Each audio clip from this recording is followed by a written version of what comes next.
एक एजीएम की, annual general meeting या किसी भी मीटिंग को बुलाने के लिए क्या नोटिस देना जरूरी है? हां, इंफॉर्मेशन पहुंचाना बहुत जरूरी है। नोटिस में लिखा क्या होगा, उसके कंटेंट क्या होंगे?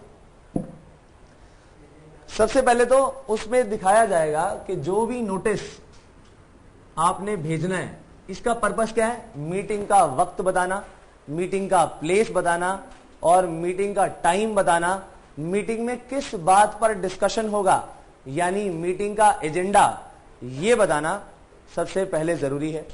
तो आइए सबसे पहले इसके कंटेंट्स करें। नोटिस में कंटेंट्स क्या क्या लिखे जाएंगे? पहला पॉइंट, उसका प्लेस। प्लेस कहां पर होगा? देखो, दो बातें हैं।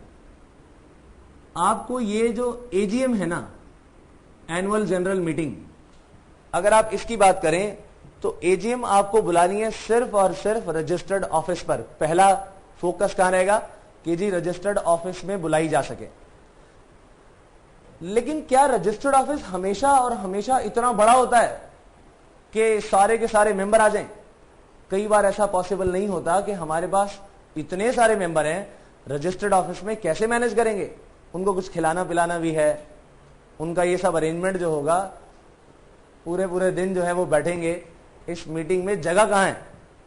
तो अगर एजीएम के लिए पता लगा कि जगह नहीं है रजिस्टर्ड ऑफिस में, तो फिर रजिस्टर्ड ऑफिस की जगह दूसरा ऑप्शन देख लो। आप अपने सिटी में, टाउन, सिटी या विलेज, जहां पर भी जिस जगह भी आपका रजिस्टर्ड ऑफिस सिचुएटेड है, उस टाउन में, जगह में, सिटी में या किसी भी जिस प्लेस में भी आपका रजिस्टर्ड ऑफिस है, टाउन और city where registered office of the company is situated, of company is situated, इस जगह पर आप कोई भी जगह चुन लो। मान लिया जाए कोई बड़ा सा बैंकेट हॉल चुन लिया, कोई बड़ा सा होटल चुन लिया, डजंट मैटर। आपको अल्टीमेटली करना क्या है? वहां पर काम करना है। मेरी बात बड़े ध्यान से सुनिएगा। मीटिंग में कोई मजे लेने थोड़ी आ रहे हैं वो, ठीक बात है कि नहीं? ये काम जो है बहुत ही इंपॉर्टेंट है, जिसमें इन सारे के सारे शेयर होल्डर्स की रजामंदी चाहिए, तभी ये काम आगे हो पाएगा। इसका मतलब ये मीटिंग बिजनेस के काम को करने के लिए बुलाई जा रही है। भले होटल में बुलाई हो, भले खाने पीने का पूरा पूरा इंतजाम है, लेकिन अल्टीमेटली ये काम करना है। तो इसीलिए किसी भी टाउन, उसी टाउन और उसी सिटी में जहां पर रजिस्टर्ड ऑफिस हमारा सिचुएटेड है, उसमें एनी प्लेस, ठीक बात है कि नहीं? लेकिन कोई अदर मीटिंग हो तो एजीएम के अलावा, तो कहीं भी, एनीवेयर, जरूरी नहीं है कि आप उसे रजिस्टर्ड ऑफिस में ही बुलाएं। Is it clear? Board decide कर लेगा कि भैया हमने इस जगह बुलाना है, बुला लो, कोई समस्या नहीं है। प्लेस के अलावा आपके सामने क्या बात आएगी कि ये बताओ जी किस दिन बुलाएं? 15 अगस्त आने वाला है, 15 अगस्त को बुला लेते हैं, सबकी छुट्टी भी होगी, मजे ले लेंगे, आराम से कुछ खाएंगे पिएंगे, ऐसा कर लें। मैंने अभी थोड़ी देर पहले क्या बताया कि हम वहां काम करने आ रहे हैं, ठीक बात है कि नहीं? तो आज जो है अगर हमने इनको बुलाना है तो ये डे कौन सा होना चाहिए? Working day. हम बात अगेन करेंगे एजीएम की। एनुअल जनरल मीटिंग आपकी कब होनी चाहिए? वर्किंग डे में होनी चाहिए, किसी छुट्टी के दिन यह काम नहीं हो सकता। Is it clear? तो इसका प्लेस के साथ साथ अब किसकी बात करेंगे? टाइम की। वर्किंग आवर्स होने चाहिए एजीएम के लिए, हमेशा और हमेशा वर्किंग आवर्स। डे की बात करेंगे तो कौन सा डे होना चाहिए एजीएम के लिए? Working day. ये है वर्किंग आवर्स और ये है वर्किंग डे। अदर मीटिंग के लिए कोई टेंशन नहीं है, जब मर्जी बुला लो, any time, any day. Is it clear? तो प्लेस, डे और टाइम तय हो गया। अब सबसे इंपॉर्टेंट चीज तो आती है कि वहां बात क्या करेंगे, काम क्या करेंगे, उसे हम बोलते हैं एजेंडा। अब सवाल यह आता है कि किसी भी मीटिंग में एजेंडा कितना जरूरी है। लिखना बंद करिए और ध्यान से सुनिए। एजेंडा जो है ना, ये क्यों बनाया जाता है? ज्यादातर देखा गया कि जितनी भी मीटिंग्स होती है ना, जब इतने सारे लोग इकट्ठे होंगे तो मुद्दे की बात नहीं होती, इधर उधर की बातें सारी होती रहती हैं। ठीक बात है कि नहीं? जिस पॉइंट पर हमने डिसीजन मेकिंग करनी है, जब बातें शुरू होती हैं तो लोग इधर उधर की बातें लेके बैठ जाते हैं। किसी भी पॉइंट पे दूसरी बात निकाल ली और पता चला जिस डिसीजन के लिए आए थे वो डिसीजन तो हुआ ही नहीं। इसीलिए पहले से ही पॉइंट्स, बुलेट पॉइंट बना दिए जाते हैं कि जी हमने बातें करनी है इन 10 चीजों पर, इन 10 चीजों से डिविएट नहीं होंगे हम। Is it clear? तो हर चीज के लिए इस तरह से डिसीजन मेकिंग होगी। ये जब एजेंडा सबको मालूम चल जाता है इस नोटिस के थ्रू, तो सारे के सारे लोग प्रिपेयर होके आते हैं कि अगर ये सवाल पूछा गया तो इसमें मुझे क्या कहना है, हां कहना है या ना कहना है, या मेरी राय इसमें क्या होगी, या इसमें क्या क्या परेशानियां आ सकती हैं, ये लोग पहले से पहचान के सोच समझ के जाएंगे। तो इसके दो फायदे हो गए। पहला फायदा कि टाइम वेस्ट नहीं होगा, जल्दी जल्दी डिसीजन होगा सही तरीके से। और दूसरी बात, लोगों को पहले जब मालूम होगा कि मैंने इसी मुद्दे पर डिस्कशन करना है, इसका मतलब उसके लिए वो पहले तैयारी करके जाएगा। ठीक बात है या नहीं? सो एजेंडा जो है हमें यह बताता है कि हमें करना क्या है और कैसे है। इसका मतलब यह कि करना क्या है, बिजनेस टू बी ट्रांजैक्टेड, ये तो पहले ही मालूम चल गया। ठीक बात है कि नहीं? अब कई बार डिसीजन मेकिंग में ऐसा भी होता है कि हम कोई डिसीजन लेने जा रहे हैं। फॉर एग्जाम्पल, हम एक जगह एक प्रॉपर्टी परचेज करने जा रहे हैं, हालांकि आज तक हम रेंट पर थे। इस बार हमने डिसीजन लेना है कि हम एक प्रॉपर्टी परचेज करें, वहां पर अपना पूरा का पूरा प्लांट लेकर जाएं। अगर ऐसे डिसीजन मेकिंग करनी है तो उसके पीछे रीजंस भी होंगे। सब लोग वहां पर आकर पूछने लग गए कि जी जरा बताओ क्यों ऐसा करना चाहते हो, और फिर ये उसके रीजन दें तो कितना टाइम वेस्ट होगा। पहले से ही एक एक्सप्लेनेटरी स्टेटमेंट बना दो। क्या बना दो? Explanatory statement. कोई भी डिसीजन लेना है और उसको लेना क्यों चाहते हैं, उसकी एक एक्सप्लेनेटरी स्टेटमेंट बना करके सबको भेज दो। ये स्टेटमेंट हेल्प करेगी लोगों को आपके रीजंस को जानने में।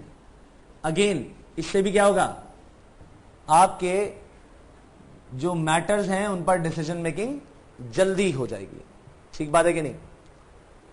कुछ ऐसे भी केसेस आते हैं जहां पर डिसीजन मेकिंग में बहुत इंपॉर्टेंट पार्ट्स हमने डिस्कस करने हैं, उसके मटेरियल फैक्ट्स पहले से हम डिस्क्लोज कर देंगे। कई बार चीजों में कोई डिसीजन मेकिंग होनी है, उसमें डायरेक्टर का या किसी मैनेजर का इंटरेस्ट हो सकता है। इंटरेस्ट का मतलब, पता चले किसी को हमने बिजनेस देना है जो कि डायरेक्टर का रिश्तेदार है, या डायरेक्टर की वाइफ की कंपनी है, हम उसको अपना ऑर्डर देना चाहते हैं। इसका मतलब डायरेक्टर का इनडायरेक्ट इंटरेस्ट शामिल हो गया कि नहीं हो गया। ऐसे केसेस में हमें डिस्क्लोज करना पड़ेगा कि ये इंटरेस्टेड डायरेक्टर्स हैं। जो लोग इंटरेस्टेड डायरेक्टर्स होंगे वो लोग शेयर होल्डर होने के बावजूद वोटिंग नहीं करेंगे, नहीं तो उसका वोट तो हमेशा हां में जाएगा। बात ठीक है कि नहीं? तो जो पर्सन इंटरेस्टेड हैं उनका वोट नहीं लिया जाता। Is it clear?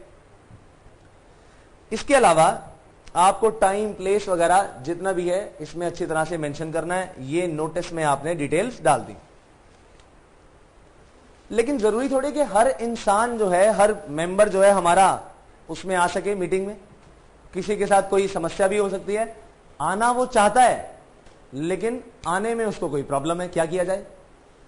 हम इसी में एक और पॉइंट डाल देंगे, लिख देंगे कि आपके पास एक राइट है, right to appoint proxy. Proxy का मतलब अगर आप नहीं आना चाहते तो आप अपनी जगह किसी और को भेज सकते हो, चाहे वो पर्सन हमारी कंपनी का मेंबर हो चाहे वो हमारी कंपनी का मेंबर ना हो, डजंट मैटर। तो अगर कोई पर्सन खुद नहीं आ सकता, अपनी जगह किसी और पर्सन को भेजना चाहता है, तो ऐसा भी किया जाना पॉसिबल है। Is it clear? तो जहां पर प्रॉक्सी अपॉइंट करने की बात आएगी, पूरे के पूरे प्रोसीजर्स को फॉलो किया जाएगा। एक प्रॉक्सी फॉर्म होता है, वो फॉर्म फिलअप करके देना पड़ेगा, पहले से बताना पड़ेगा कि हाँ मेरी जगह ये पर्सन आएगा। Is it clear? तो ये आपको नोटिस में साफ लिख देना पड़ेगा कि अगर आप ना आ पाए तो आपके लिए हम एक राइट दे रहे हैं आपको कि आप अपनी जगह किसी और पर्सन को भेज सकते हैं, बट उसके लिए आपको पहले अप्लाई करना पड़ेगा इस फॉर्म नंबर में। Is it clear? तो नोटिस के सारे कंटेंट्स में प्लेस कैसा होना चाहिए? एजीएम के लिए रजिस्टर्ड ऑफिस, अगर ना हो तो any place within the town, city और village where the registered office is situated. उसके अलावा टाइम, वर्किंग आवर्स होने चाहिए और वर्किंग डे होना चाहिए, और अगर ये एनी अदर मीटिंग हुई तो एनी टाइम और एनी डे। और एजेंडा की बात करें तो जिसमें हमने सारे के सारे बिजनेस को लिख देना है कि बिजनेस टू बी ट्रांजैक्टेड क्या होगा, किन बातों पर डिसीजन मेकिंग की जाएगी, उसकी एक्सप्लेनेटरी स्टेटमेंट, कुछ मटेरियल फैक्ट्स, अगर डायरेक्टर या मैनेजर का उसमें इंटरेस्ट है, ये सारी बातें शो कर दी जाएंगी। राइट? अब जो अगला पॉइंट आने वाला है वो है सर्विस ऑफ नोटिस का, कि अगर मैं नोटिस को सर्व करूंगा, कंटेंट्स तो पूरे हो गए अपने, नोटिस सर्व किया जाएगा तो किसे किया जाएगा, ये बहुत इंपॉर्टेंट है। मान लिया जाए दो लोगों ने मिलकर कंपनी के शेयर लिए हुए, जॉइंट होल्डर्स हैं, किस पर्सन को नोटिस सर्व किया जाएगा? जिसका नाम पहले लिखवाया है। कहां पहले लिखवाया है? रजिस्टर ऑफ मेंबर में हमने उसका नाम पहले क्यों लिखा होगा? क्योंकि उसने एप्लीकेशन में लिख के भेजा होगा कि पहला नंबर इसका, दूसरा इसका और तीसरा इसका। लेकिन अगर इन्होंने खुद कभी अप्लाई किया ही नहीं था, इन्होंने तो मार्केट से खरीदे हैं शेयर, अब बोलो,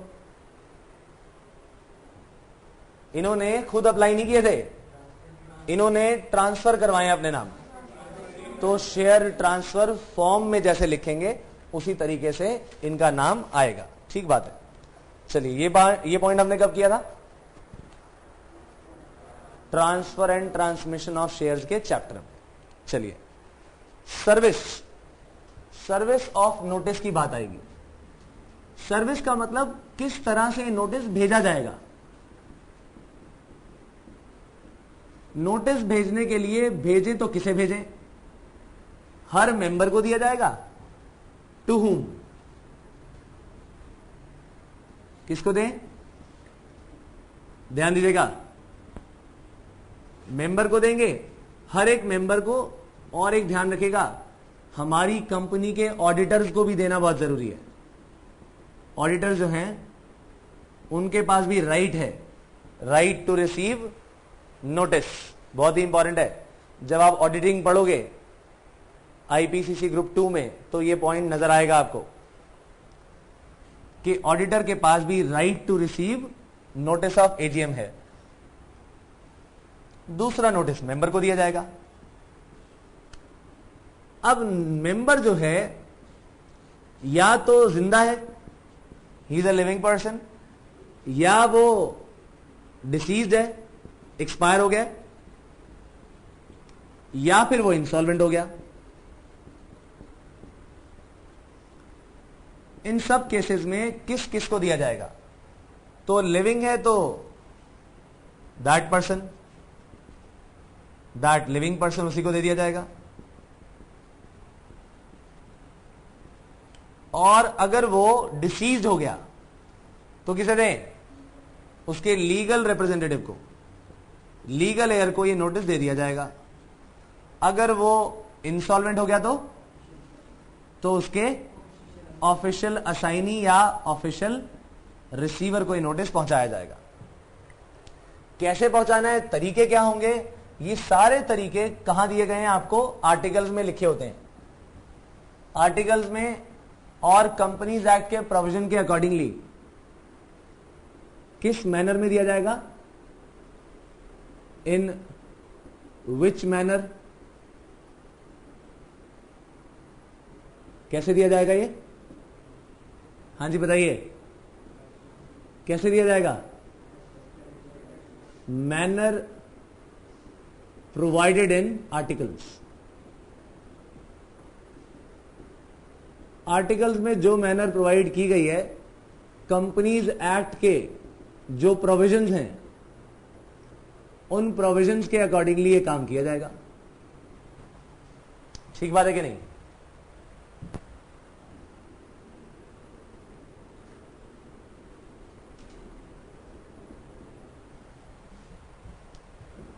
इज इट क्लियर? अच्छा, ये मेंबर जो है हमारे रेजिडेंट भी हो सकता है और नॉन रेजिडेंट भी हो सकता है। फिर क्या करेंगे अगर ये हमारे देश का रेजिडेंट नहीं है तो? एप्लीकेशन फॉर्म में हम ये लिख देते हैं कि अगर आप हमारे देश के रेजिडेंट नहीं हो तो हमें कोई ना कोई अपने हमारे देश का एड्रेस दे दो, ताकि हम उस एड्रेस पर जो है आपके बताए गए एड्रेस पर ये लेटर भेज दें। वही जगह पर हम उसका नोटिस भेजेंगे और वहीं से कम्युनिकेशन किसको होगा, मेंबर को, फॉरेनर मेंबर को। तो अगर ये हमारा मेंबर जो है इंडियन है, वेयर, तो रेजिडेंट को रेजिडेंशियल एड्रेस पर उसके, रेजिडेंट इन इंडिया तो उसके रेजिडेंशियल एड्रेस पे, और अगर ये हमारा रेजिडेंट नहीं है तो क्या करें, नॉन रेजिडेंट के केस में, फॉरेनर के केस में क्या किया जाए,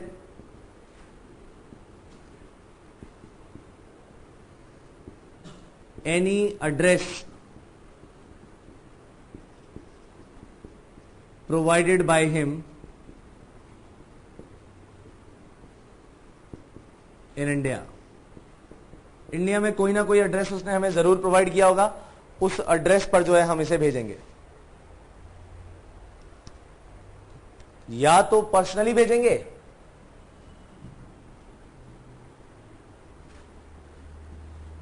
या फिर बाय पोस्ट। पर्सनली भी दिया जा सकता है। जैसे मान लिया जाए कोई डायरेक्टर मुझे मिल गया या डायरेक्टर के शेयर होल्डर आसपास हैं, 4-5 दोस्त हैं, तो वो घर पे ही लेटर ले गया, पर्सनली दे दिया, ये भी चलेगा। लेकिन ज्यादातर क्या किया जाता है, बाय पोस्ट दिया जाता है। आपको याद होगा ना कि हमने एक्सेप्टेंस के बारे में एक चीज पढ़ी थी। अगर एक्सेप्टेंस प्रॉपरली भेजी गई, स्टैम्प्ड है, सही एड्रेस पर दी गई और पोस्ट कर दी गई, तो हमारी तरफ से कम्युनिकेशन ऑफ एक्सेप्टेंस कंप्लीट माना जाता है, राइट। लाइकवाइज अगर ये नोटिस भी रास्ते में खो जाए तो कंपनी ने तो अपना नोटिस दे दिया। ठीक बात है कि नहीं? Even in case of loss in transit ये वैलिड माना जाएगा। इस बात को ध्यान रखिएगा। हाँ जी, न्यूज़पेपर के अंदर भी निकाला जाएगा। अगर न्यूज़पेपर के अंदर भी निकाला जाएगा, अगर कुछ पॉइंट आए तो वो बात करेंगे आज। थोड़ी देर बाद हम जानेंगे इस चीज को कि जब इस तरह से नोटिस देना पॉसिबल ना हो तो न्यूज़पेपर में दिया जाएगा। जब ये चीज पॉसिबल है तो इंडिविजुअली कम्युनिकेट करना जरूरी है। अगर ये पॉसिबल नहीं है तो न्यूज़पेपर में हम देंगे। ठीक बात है कि नहीं? वो मैं अभी आपको बताऊंगा किस पॉइंट पर वैसे किया जा सकता है। फिलहाल ये मान के चलिए, ये अगर पॉसिबल है तो ये ही तरीका रहेगा, राइट। तो जॉइंट शेयर होल्डर्स में हम किसको देने वाले हैं? सिर्फ जिसका नाम पहले लिखा है। अच्छा, मान लिया जाए गलती से किसी पर्सन को हम नोटिस ना दे पाए, फिर क्या होगा? गलती से उसके पास नोटिस नहीं जा पाया, अगर बाय मिस्टेक एक्सीडेंटली कोई छूट जाए तो उस केस में क्या होता है? वो पर्सन कह सकता है जी मैं तो इस पूरी की पूरी मीटिंग को ही नहीं मानता, क्योंकि आप इस बात को समझ लीजिए, अगर कंपनी ने नोटिस नहीं दिया, लोगों को इस एजीएम का अगर नोटिस ना दिया जाए तो वैलिडेटेड नहीं मानी जाती। सही समय पर नोटिस देना बहुत जरूरी है। थोड़ी देर बाद इस पर डिस्कशन करेंगे, लेकिन एक बात ध्यान रख लीजिए कि अगर आपने गलती से नोटिस, फॉर एग्जांपल देना सबको चाहिए था, गलती से कोई छूट गया, इस कारण से आपकी मीटिंग इनवैलिडेटेड नहीं होती। वैसे ही आप नोटिस ना दो तो मीटिंग इनवैलिडेट हो जाएगी। बिना नोटिस दिए मीटिंग कर ली तो इनवैलिडेट हो जाएगी, वो करनी ही पड़ेगी दोबारा मीटिंग पूरे नोटिस देने के साथ। लेकिन बाय चांस कोई छूट गया तो ऐसे केस में पूरी की पूरी मीटिंग इनवैलिडेट नहीं होती। राइट, ये नोट कर लिया सभी ने। अब सवाल ये आता है कि कितना वक्त पहले ये नोटिस दिया जाए। कितना वक्त पहले? कम से कम 21 दिन पहले नोटिस आपको देना पड़ेगा। कितने दिन पहले? 21 डेज। और जब 21 डेज बोले जाते हैं ना, तो कहते जी 21 डेज का क्लियर नोटिस देना है। 21 डेज का क्लियर नोटिस। अब ये क्लियर का मतलब क्या है? क्लियर का मतलब ये कि आप 3 तरह की चीजें काउंट नहीं करोगे। पहली बात, जिस दिन आपने पोस्ट किया उसे काउंट नहीं करोगे, जो मीटिंग का दिन है उसे भी काउंट नहीं करोगे, और कम से कम 48 घंटे का टाइम रखोगे ट्रांसमिशन के लिए। पोस्ट में भी तो टाइम लगेगा, तो 48 घंटे का वक्त रखा जाएगा ट्रांसमिशन के लिए। जिस दिन मीटिंग होनी है उस दिन को आप काउंट नहीं करोगे, और जिस दिन आपने पोस्ट किया है उसे भी काउंट नहीं करोगे। Is it clear? क्या कहलाता है ये? 21 days clear notice. Is it clear? समझ आ गई बात? देखो, कई बार मिस्टेक भी हो जाती है। पता लगा जी नोटिस जो है हम शॉर्टर नोटिस दे दिया हमने, गलती से देना चाहिए था 21 दिन का, लेकिन गलती से हमने नोटिस कितने दिन का दिया? 15 दिन का। क्यों? क्योंकि हर मीटिंग को करने का ना एक वक्त होता है। जैसे एजीएम है, एजीएम के लिए रूल्स हैं कुछ कि हर साल एक मीटिंग होनी चाहिए। नंबर 1, 2 एनुअल जनरल मीटिंग्स के बीच में 15 महीने से ज्यादा का गैप नहीं होना चाहिए। इसका मतलब इससे डेट्स डिफाइंड हो जाती हैं कि अगर एक मीटिंग हमने 2010 में इस दिन कर ली, तो इसका मतलब अगली मीटिंग अगले साल किस डेट को होनी चाहिए, निकाली जा सकती है कि नहीं? अगर आज 2010 की एक डेट ले ली जाए, मान लिया जाए 1 जुलाई 2010, तो क्या कहेंगे कि 2010 में तो भैया एक मीटिंग हो गई, क्योंकि क्या कहा जाता है? एवरी कैलेंडर ईयर, हर कैलेंडर ईयर में एक मीटिंग होनी जरूरी है। अब 2011 में भी तो एक मीटिंग होनी जरूरी है। ठीक बात है कि नहीं? हमने कहा ठीक है करेंगे, लेकिन 2 मीटिंग्स के बीच में 15 महीने से ज्यादा का गैप नहीं हो सकता। अब जरा काउंट करिए, 1 जुलाई से लेके, बोलिए, ये 30 जून तक तो 1 साल हो गया, 12 महीने हो गए या नहीं? इसमें 3 महीने और काउंट कर लो, जुलाई, अगस्त, सितंबर। इसका मतलब 30 सितंबर 2011। एक और भी रूल है इसके लिए, सेक्शन 210, वो कहता है जी फाइनेंशियल ईयर एंड जिस दिन हुआ आपका, उस फाइनेंशियल ईयर एंड से 6 महीने के अंदर अंदर मीटिंग होगी। ये रूल आज अभी हम थोड़ी देर बाद करेंगे। कहने का पर्पस सिर्फ इतना सा कि हमने एक डेट निकाल ली, इन सारे रूल्स को करने के बाद ये डेट आ गई 30 सितंबर 2011। तो ये जब कैलकुलेट हमने की तो हमें ये पता लग गया जी लास्ट डेट है इस साल की एनुअल जनरल मीटिंग करने की। अगर नहीं किया तो चार्जेस लग जाएंगे, फाइन लग जाएगा। अब सारी बातें हमें याद थी, गलती से पता चला कि आज तो हो गई 14 सितंबर, लेकिन नोटिस तो अभी तक भेजा नहीं। करें क्या? और लास्ट डेट आ गई बिल्कुल पास में, 21 दिन का समय हमारे पास है नहीं। ठीक बात है कि नहीं? अब क्या करें? तो कहते हैं चलो मीटिंग तो देखो करनी ही करनी है, मीटिंग नहीं करेंगे तो फाइन भरना पड़ेगा। ये जो डेज हैं अपने पास कितने अकाउंट करो, पता चला जी बीच में तो 15 दिन है, 14 ही दिन है रादर। क्या करें?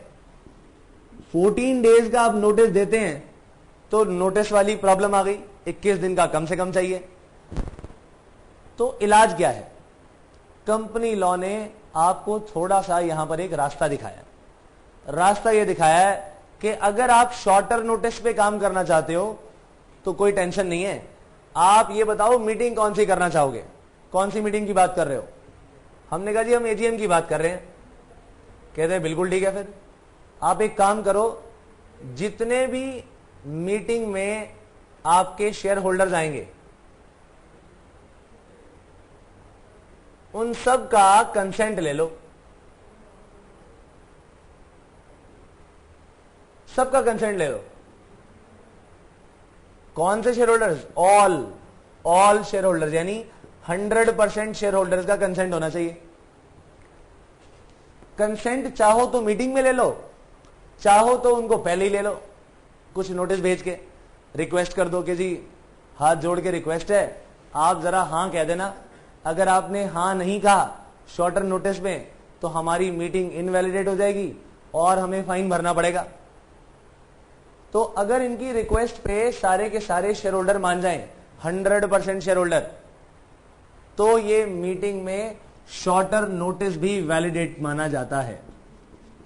यानी शॉर्टर नोटिस भी मान लिया जाएगा कि चलो कोई टेंशन नहीं, हालांकि 21 दिन का चाहिए था लेकिन कम दिन में हम काम चला लेंगे। समझ आई बात कि नहीं? लेकिन अगर ये एजीएम की जगह कोई और मीटिंग होती फिर क्या होता? एजीएम की जगह कोई और मीटिंग होती तो चेक करते जी कैसी कंपनी है ये। या तो ये कंपनी होगी शेयर कैपिटल वाली, और या फिर ये कंपनी कौन सी होगी? विदाउट शेयर कैपिटल, गारंटी वाली। दोनों ही केसेस में तरीका एक ही है, परसेंटेज है 95%। यहां पर 95% शेयर होल्डर्स हो जाएंगे क्योंकि शेयर्स हैं, और यहां पर जिन लोगों के पास 95% वोटिंग पावर है, ये लोग, अगर ये लोग राजी हो जाएं तो ऐसे केसेस में अलाउ कर दिया जाता है कि आप शॉर्टर नोटिस पे भी मीटिंग कर सकते हो। बात समझ आई कि नहीं? तो शॉर्टर नोटिस का तरीका क्या है?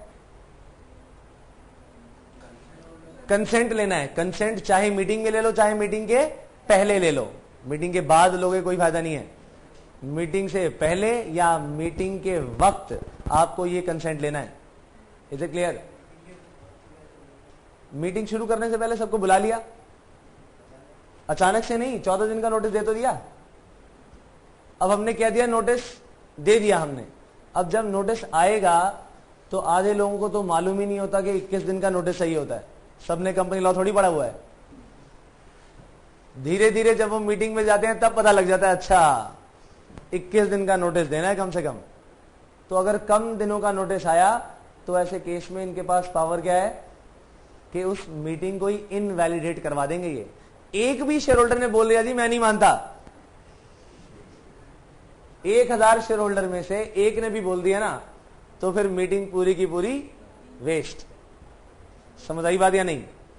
तो इसीलिए करते क्या है, कम से कम 21 दिन का नोटिस पहले से तैयार रखते हैं, राइट? तो ये थी हमारी लेंथ ऑफ नोटिस की बात। और अब मान लिया जाए वो लोग जिनका रेजिडेंशियल एड्रेस ही नहीं है, क्या करें उनका? उनके लिए कोई ना कोई हिसाब किताब निकालना पड़ेगा। रेजिडेंशियल एड्रेस नहीं दिया किसी का, बाहर का पर्सन है, दिया नहीं उसने, उसको इंफॉर्मेशन पहुंचानी है, पहुंचाएगा कौन? उसका कोई पर्सन तो है नोन, लेकिन उसने उसका एड्रेस नहीं दिया हुआ, या किसी पर्सन का रेजिडेंशियल एड्रेस चेंज हो गया है। उनको हालांकि करवाना चाहिए, इस काम के लिए करें क्या, एक न्यूज़पेपर में ऐड निकाल देंगे। तो जहां पर आपको ऐसी कोई पोजीशन नजर आए तो ये भी सेम तरीके से 21 दिन पहले आपको ये न्यूज़पेपर में ऐड निकलवा देनी है, राइट। ये नोट कर लीजिएगा, इंपॉर्टेंट पार्ट है बहुत ज्यादा। इस पर आपका क्वेश्चन आ सकता है। ये दोनों वाले आपको जो नजर आ रहे हैं 95% और 100%, इस पर क्वेश्चन आपका आ सकता है।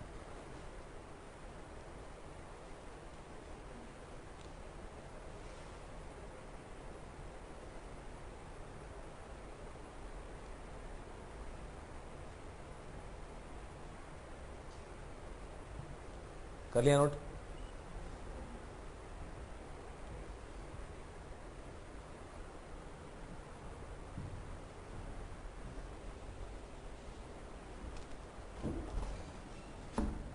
सर मार कर